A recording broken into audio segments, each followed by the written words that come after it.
semuanya, selamat datang di 15 Menitan, unofficial podcast by Broadening, di mana kita membagi cerita generasi muda yang masih berjuang untuk masa depan mereka dan juga masa depan Indonesia.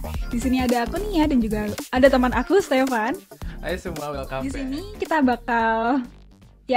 bakal menemani kalian dalam 15 menit ke depan dan ini adalah part kedua dari episode bersama dengan Kak Gaby. Buat teman-teman yang belum sempat menonton part pertama, di situ Kak Gaby telah bercerita banyak terkait alasannya melanjutkan studi kedokteran S2 di Harvard University, khususnya untuk melanjutkan research di bidang imunologi, yaitu research yang mendalami terkait interaksi antara sel-sel imun yang ada di tubuh kita, yaitu tubuh manusia.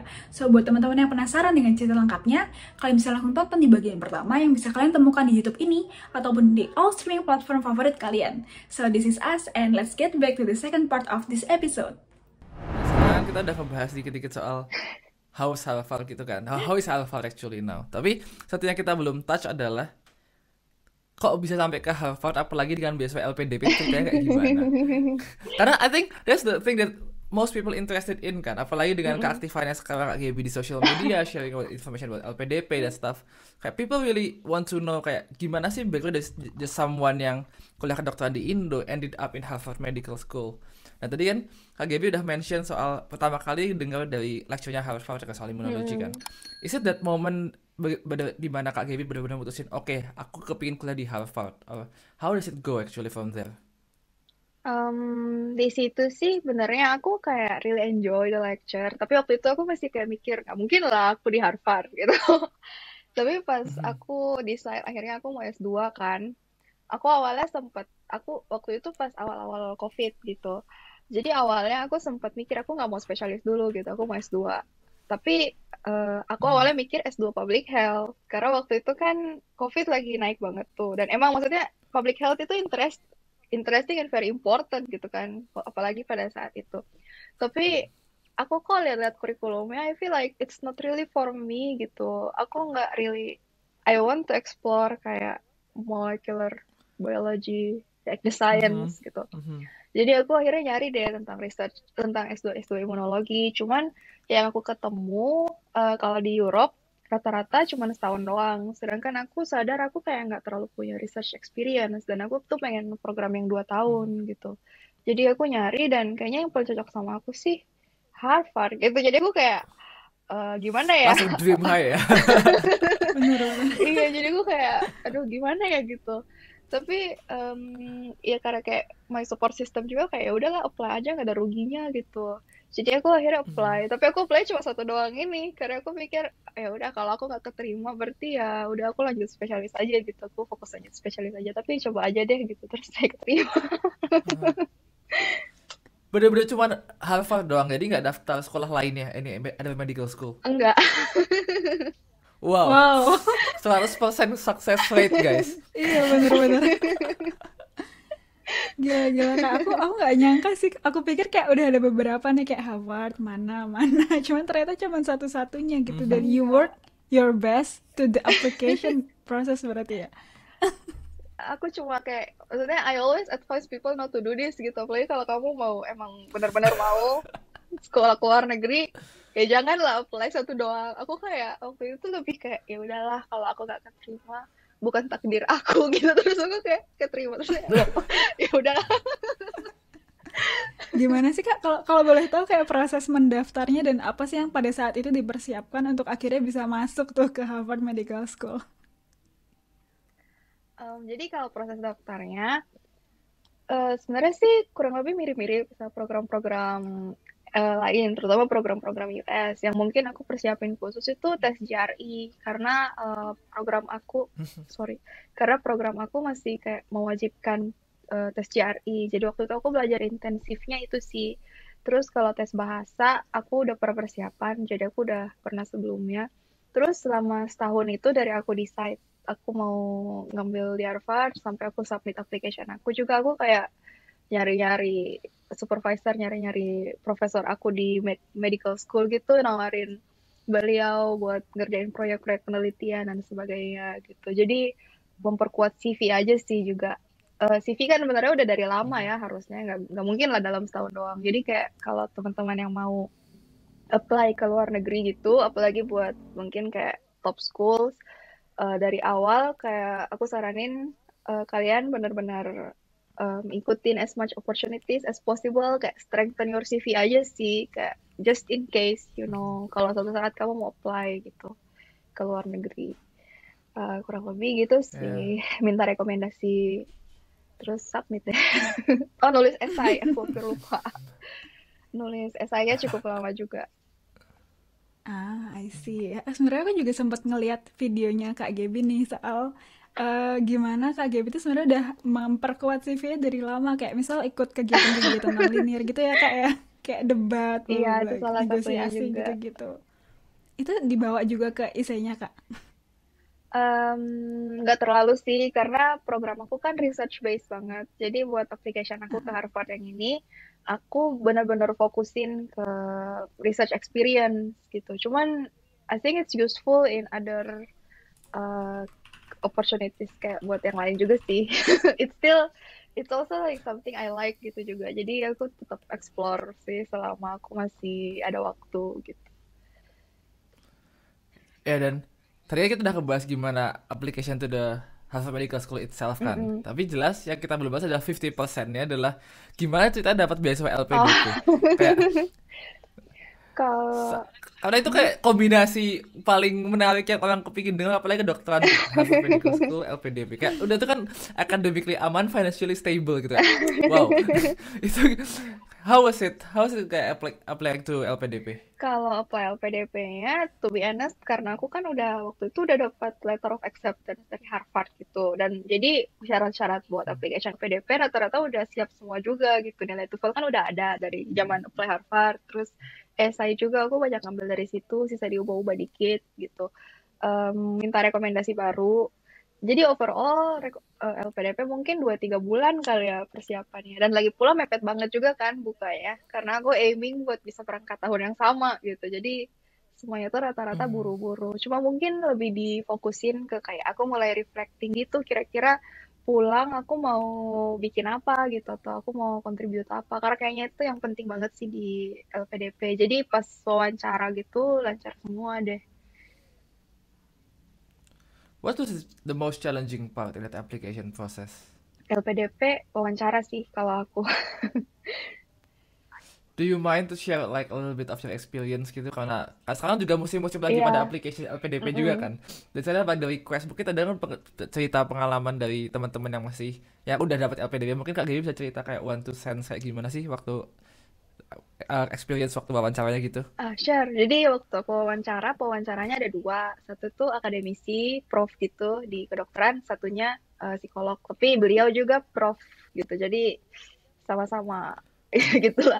Jadi intinya aku mulai dari ditanyain gitu kayak, oh kamu udah keterima di Harvard gitu. Kenapa kamu study immunology? Terus kenapa Harvard? Kenapa bukan program lain gitu, Oxford atau Johns Hopkins gitu. Jadi aku harus benar-benar kayak kuasain kurikulumnya tuh bedanya di mana gitu. Profesor-profesornya apa ada yang menonjol atau enggak gitu di Harvard. Terus ditanyain, jadi pulang kamu mau ngapain gitu. Kan imunologi. Jadi challenge aku kan bidang yang aku pelajarin imunologi ini kan di Indonesia, kalian tahu lah biomedical research di Indonesia kan belum jadi prioritas gitu kan. Jadi kalau pulang, aku Ya. sampai sekarang pun aku sebenarnya masih bingung gitu.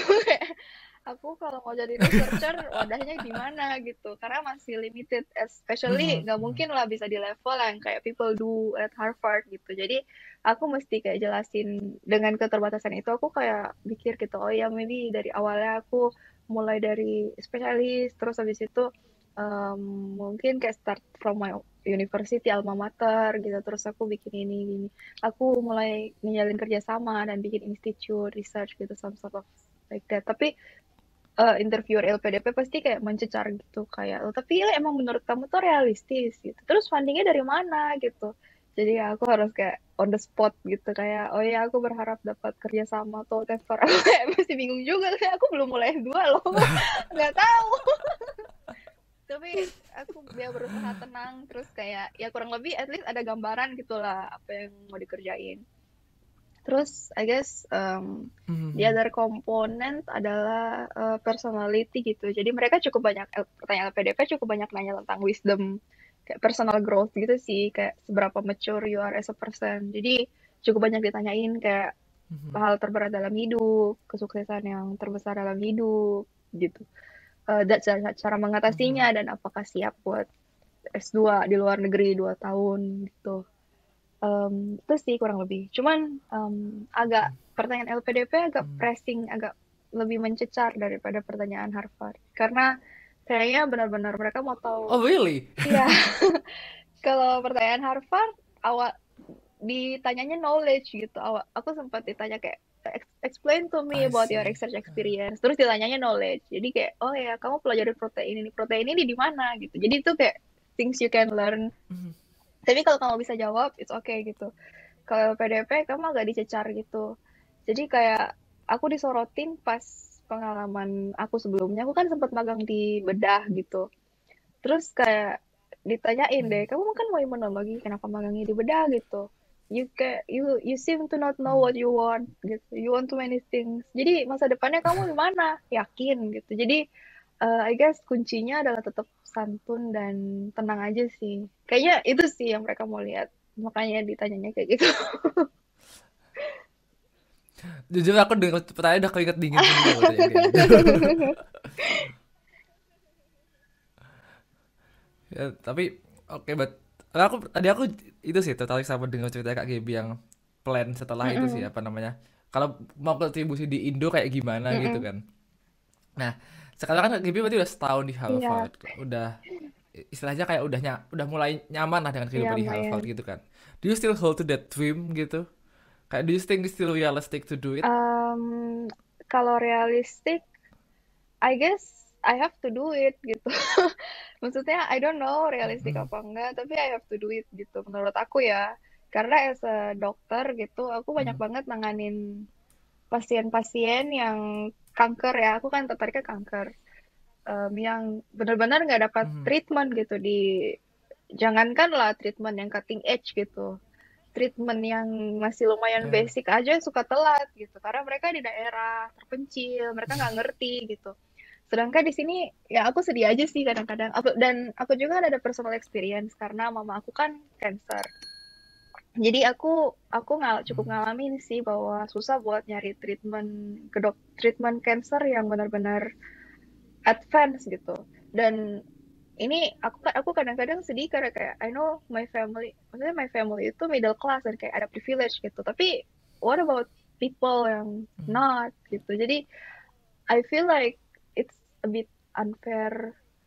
Nggak tahu sih, itu yang aku mau kayak, aku nggak mau Indonesia kayak gitu gitu. Aduh, aku kayak nasionalis banget ya. Iya. Tapi kayak, Enggak kok, enggak. ya Emang itu, aku Ya, kayak, kita iya. dukung lah. So it will happen someday gitu kan. ya tapi aku kayak, ya itu that's what I feel kayak sedih aja sih karena kalau ngelihat di sini sama di Indo tuh jomplang banget. Padahal human life itu kan harusnya sama kan ya, wherever kamu di Indonesia kayak di Burundi kayak di Amerika kan harusnya sama ya. Tapi kenyataannya enggak gitu. Itu kayak bother me. Yeah. But do you think are we making progress in that area gitu? Apalagi kan dengan keaktifan orang-orang kayak Kak Gaby, orang Indonesia di luar negeri yang mulai sadar bahwa pentingnya to improve social condition apalagi di medical Mm. sector kan di Indonesia. Do you think are we making progress? I think slowly but surely, iya, karena aku kan sempat magang di Bio Farma juga. Jadi I think probably Mhm. salah satu research institute yang paling advance di Indonesia sekarang kan Bio Farma kali ya. Dan Bio Farma bagus Mhm. sih, maksudnya banyak inovasi baru, banyak kayak proyek-proyek baru. Kita juga ternyata kayak cukup aktif gitu dalam WHO, kayak distribusi vaksin dan sebagainya.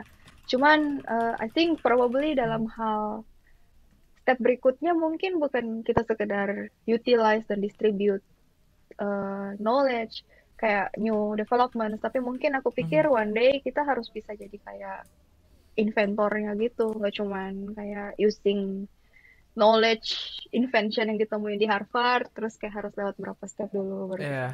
Jadi kayak hopefully one day kita bisa kayak do it, kayak kita bisa jadi penggeraknya gitu juga sih, hopefully. Hai, makasih ya udah nonton episode ini sampai selesai. Buat teman-teman yang merasa episode ini bermanfaat, Please help us to grow by following us at our Instagram account @15menitan dan @broadening.id.